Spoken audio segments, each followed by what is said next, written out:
Reading, Rhett, Butler.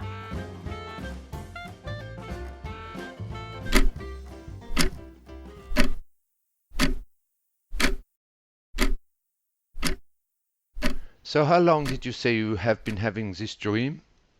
The doctor flexed his fingers and leaned forward, his voice low and controlled. Lena wriggled uncomfortably.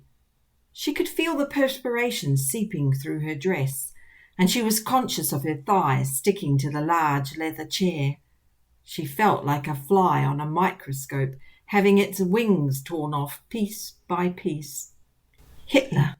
He looks like Adolf Hitler, Lena thought. I've been having them for about a year now. And always the same one? Well, like I say, it varies little, but usually it's the same. Tell me about it. How does the dream start? Lena sat back and closed her eyes. She found it easier with her eyes closed.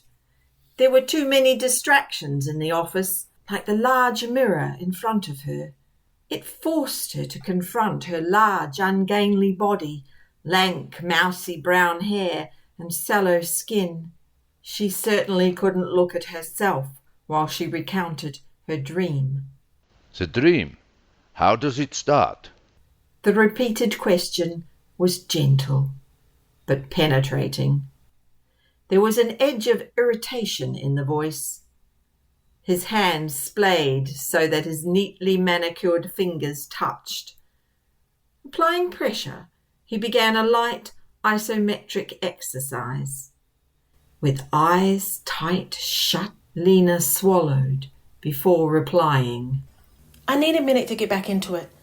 And how do you do that, Lena? What is it that you think about that starts the dream off? I imagine myself with long blonde hair. He looked surprised, but before he could ask her another question, she went on quickly. It always starts off the same way. I'm standing on the last rung of a sweeping staircase. Why? Why are you there? I don't know, but it's night and I'm not exactly. Frightened? Anxious? Agitated? Apprehensive? He began tapping his pen, eager to write. A large, elaborate A began to form at the top of the page. Would he go through the alphabet? Almost mesmerized, Lena tried to think of a word beginning with B to describe her feelings. Bewitched, bothered, bewildered. Ah, yes, the song. She began to hum. Then she went on with her list. Beguiled, bemused. Lena, are you listening? The doctor put the pen down, disappointed. We'll explore your feelings another time. Go on. Where had you been before you stood at the bottom of these stairs? He rattled something in his pocket. Keys?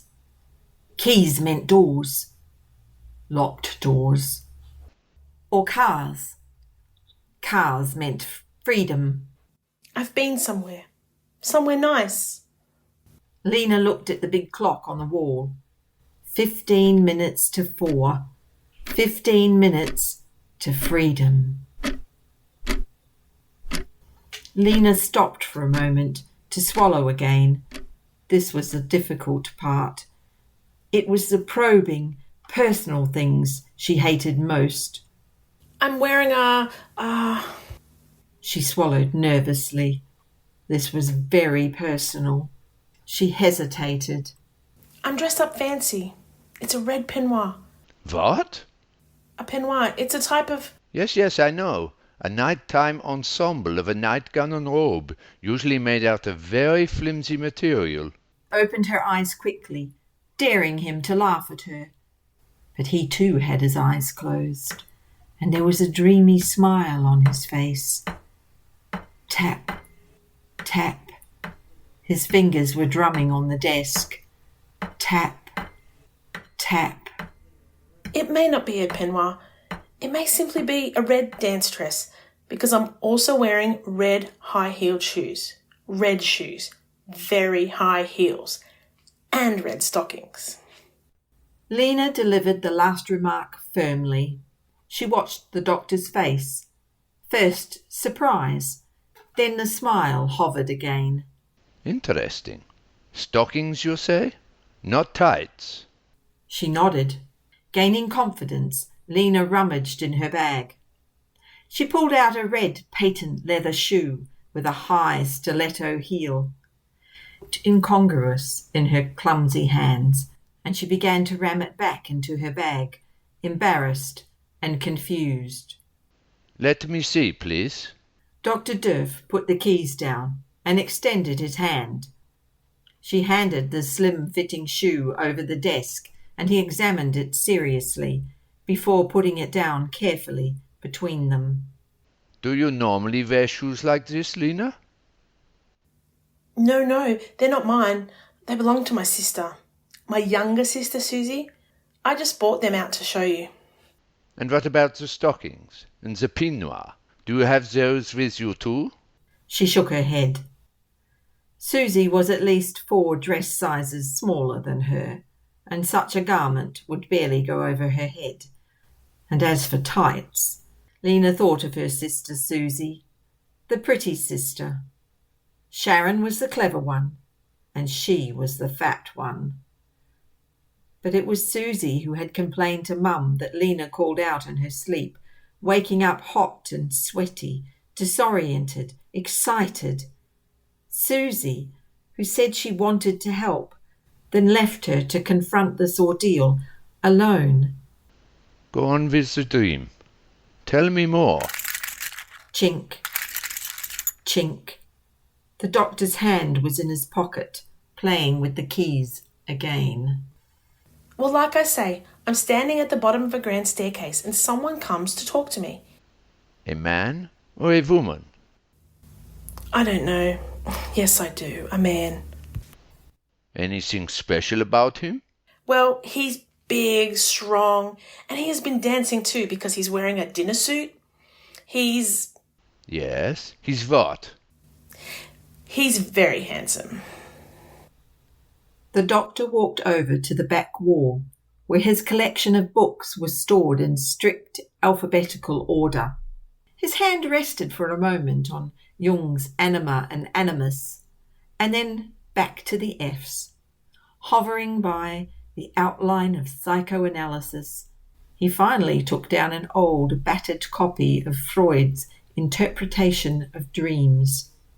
He brought it back to the desk and began flicking through it as he was talking.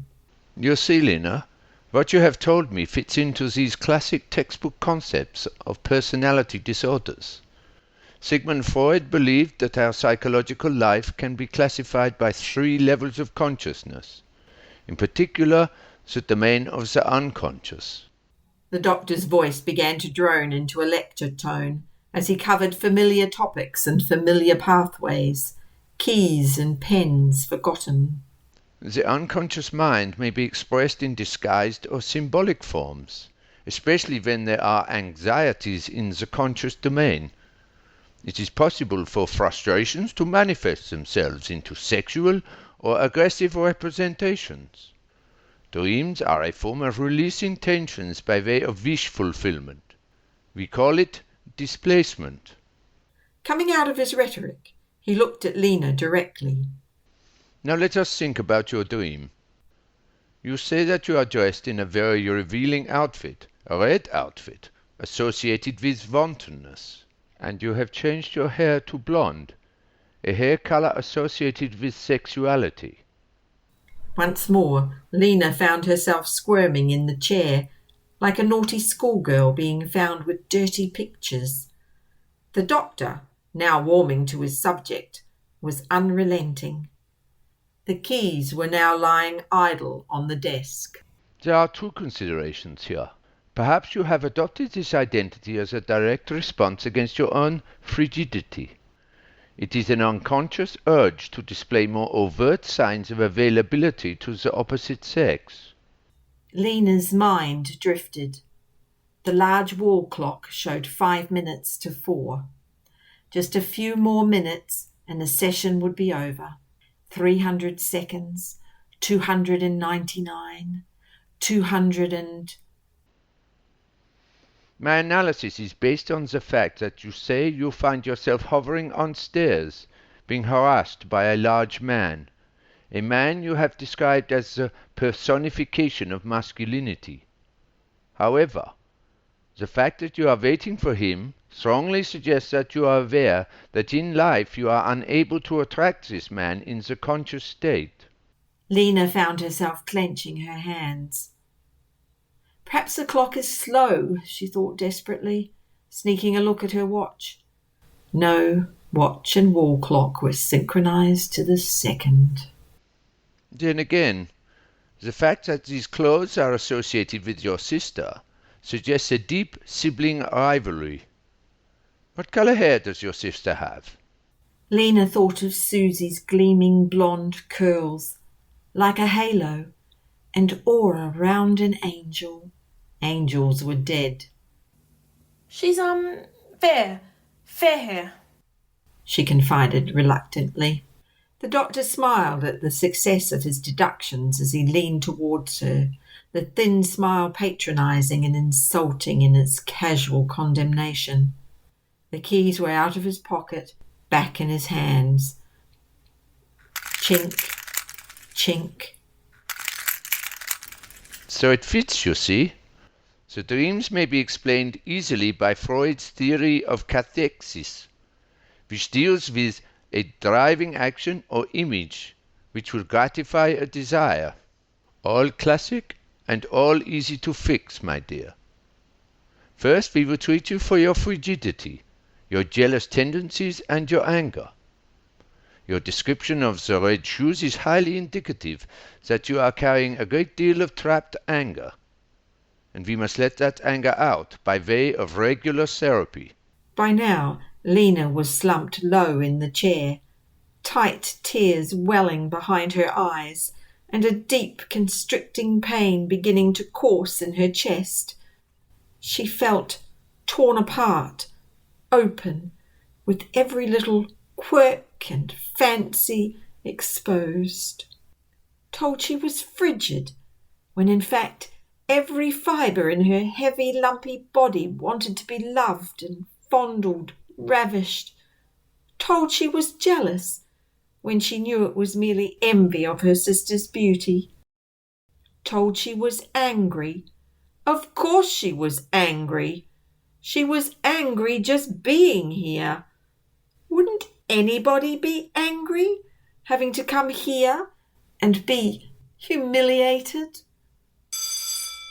She broke out of her reverie to hear the single ping of the bell indicating the session was over. The doctor was looking at his watch and shuffling his papers. No, they were her papers. They were papers detailing her life, her dreams, her anxieties. The papers went back into the folder so that they may be stored in a cupboard until next week, when she would be dragged through the torment again. She stood up, extending her hand, not to shake his, as he thought, but to pick up the stiletto shoes still lying on the desk between them. Ah, yes, Lena. You must take that back and give it back to your sister. She may be going dancing this weekend. There it was again. Another wound. Her sister would look beautiful.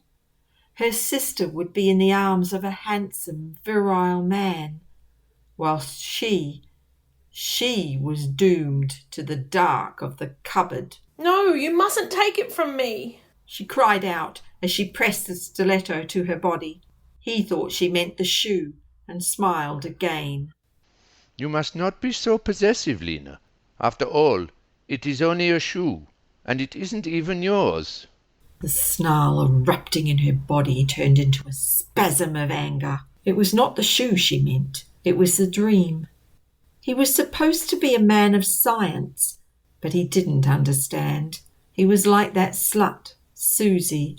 He wanted to take away the dream, the precious dream. Didn't he realise it was all she had? She liked it, needed it. It allowed her a few brief moments to live voraciously, as the slim, beautiful, sexual creature she knew herself to be, inside. Lunging over the desk, she jabbed the thin, pointed heel once, twice, 3 times into the soft flesh of his belly.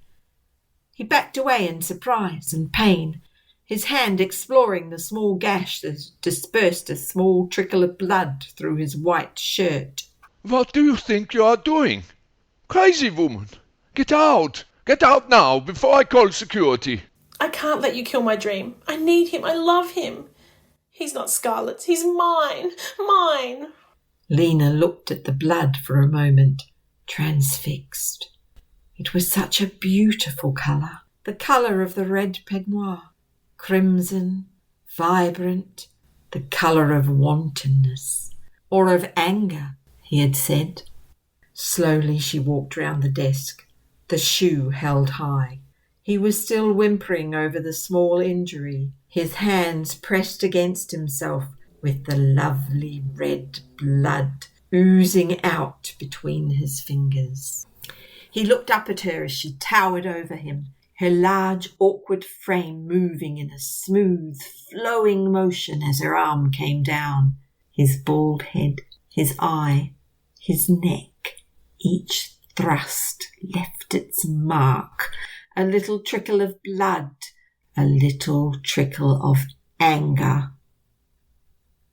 She picked up the folder that had her life inside, the life he wanted to put into a dark cupboard. She carefully put it into her bag. The doctor's moans receded as she walked down the corridor, clutching the red stiletto to her. But as she gained the exit, she threw it from her, back down the corridor. She didn't need it. She had the dream. She patted the folder in her bag. She had Rhett. You have been listening to Saving Rhett Butler, written and produced by Brianda Cross and performed by Wendy Kemp as the narrator, Toby Chittenden as Dr. Duerth, and Sarah Pachel as Lena. If you have enjoyed this performance, please go to fastfictionpodcast.com for more information about our actors and perhaps consider giving us a review on iTunes or your podcast listening platform. Thank you.